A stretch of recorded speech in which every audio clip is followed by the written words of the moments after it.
excited today. They're going to punch tickets today to the Final Four.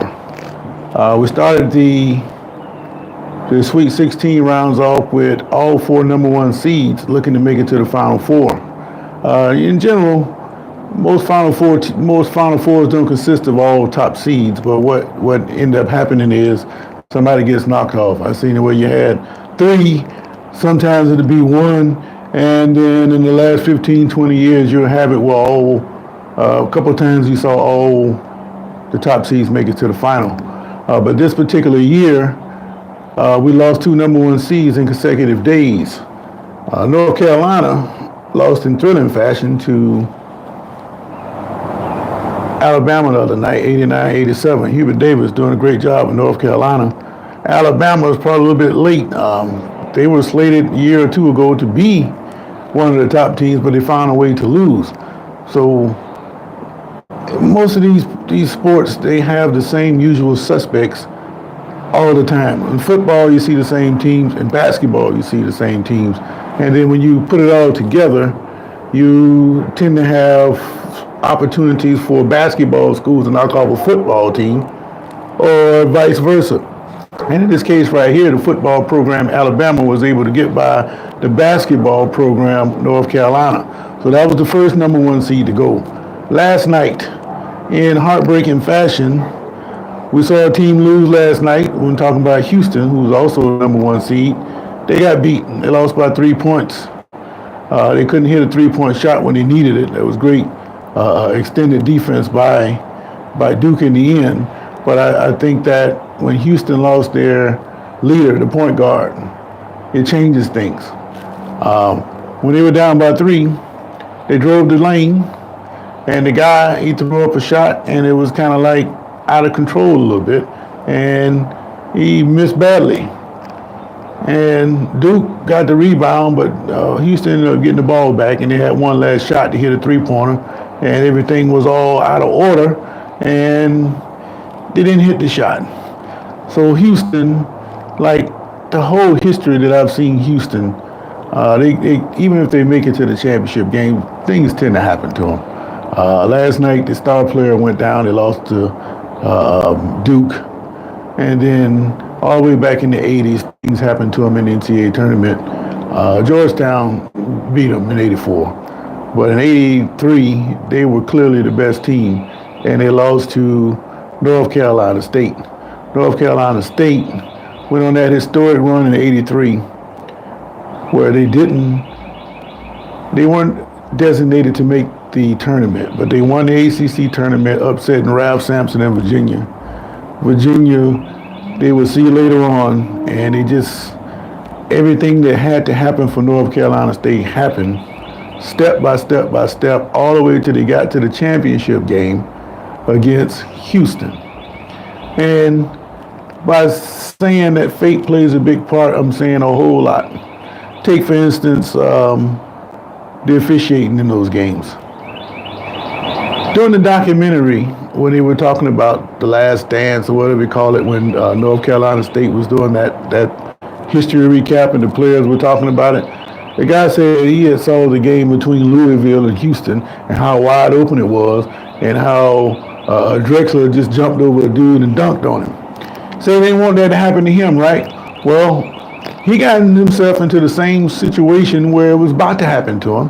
And he said clearly that he reached out and he grabbed Drexler because he didn't want to get posterized. Well, the referee called it a charge. Very, very, very, very critical charge, man. That's a very, very critical call. And it came down to Houston still had to lead by a point or so. Had to lead by a point with time ticking down. So North Carolina State fires up a desperation shot, which probably would be a three-pointer today. Hoping all kind of miracles. But the shot was short. Well, lo and behold, who's there? Lorenzo Charles just happened to be there, catch the ball, dunks it, like they've been working on that forever. He just happened to be there. Fate put him there. Fate dunked that basketball, and North Carolina State won the championship. One of the most improbable, if not the most improbable championship that ever took place. And Houston went down again, the best team for over a 3 or 4 year stretch that didn't win any championships. Same kind of way that they lost last night is the same kind of run that North Carolina State is on right now. They were not slated to make the tournament this year. Just like in '83, they had to go to the ACC tournament and they had to win every game and the championship just to get in the tournament. And lo and behold, this year's ACC tournament has more teams than they had back in '83. So they win 5 straight games in 5 days. They make it to the tournament, they win one, they win another one, and they won again to make it to the regional final. How are they doing it? They're not doing a whole lot. They're not a completely different team. They're playing in a little bit different way. And what they're doing is the point that I've made countless times. Every team out there has the potential to win, but you have to play it in a way that's to your benefit. If you have a coach to say, I play this style and this is the way we're going to play, that may not match up to the personnel that you have. So what North Carolina State did, the adjustments that they made this year that give them this deep run in the tournament is the big fella down low. Just so happened the big fella has point guard skills in the fact that he can pass the ball out of the post.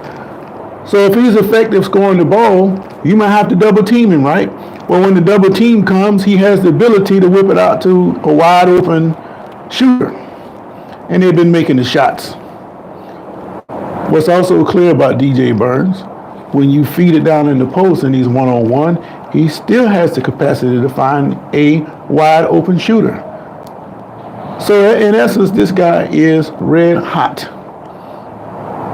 And the way to beat North Carolina State, you're going to have to find a way to take Burns away. And Charles Barkley alluded to this last week. And I agree. What you're going to have to do is let Burns score or take the shots. That eliminates everybody else. If you relate what I just said to pro football, take Lamar Jackson, for instance. If you're going to beat the Baltimore Ravens, there's only one way to do it with Jackson. You have to stop those running backs between the tackles. If those backs are allowed to run the football, now that opens Jackson up. You can't stop the backs and Jackson. You have to take the backs away first and do it in a way that keeps the rush lanes that Jackson can't just run free. You saw that with Kansas City. Kansas City stopped the Ravens' run, and they had Jackson bottled up. He couldn't escape like he normally would. And what happened? Things started to get tight.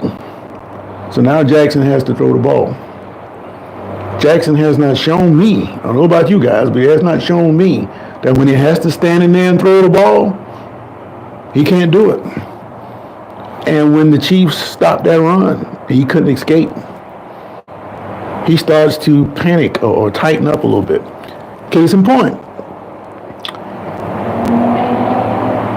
the week when they played Houston before, the announcer said Jackson has gotten so good to the point that he's got the system down. He is going to 1, 2, 3. If it's not there, bam, he's taking off. Okay, an example of that popped up in the Chiefs game in the fourth quarter. They had like a 3rd down and 1. He rolls out. Nobody pops open, but he's got a clear running lane. So if what the announcer said 1, 2, 3 and he's gone, he would have done that, right? But he didn't do it because he's so focused on trying to prove people wrong and hoping that a receiver breaks open that he doesn't realize he's got a clear path to get the first down. Start it all over again, right? Well, he didn't do that. And what that does, by stopping that running game, you put the pressure on Jackson. Now he's starting to overthink things and he's missing some things that he would normally get because he's a little bit out of sorts here. Not saying that's going to happen every time. I hope the guy can throw the football. But just like in life, a quarterback is going to have to stand in there and throw it. You got a bully that's picking on you, you're going to have to stand there and throw them punches, man. Otherwise, they're going to get the best of you. You're going to have to take a shot when the shot is there. You got to take a chance. You got to play.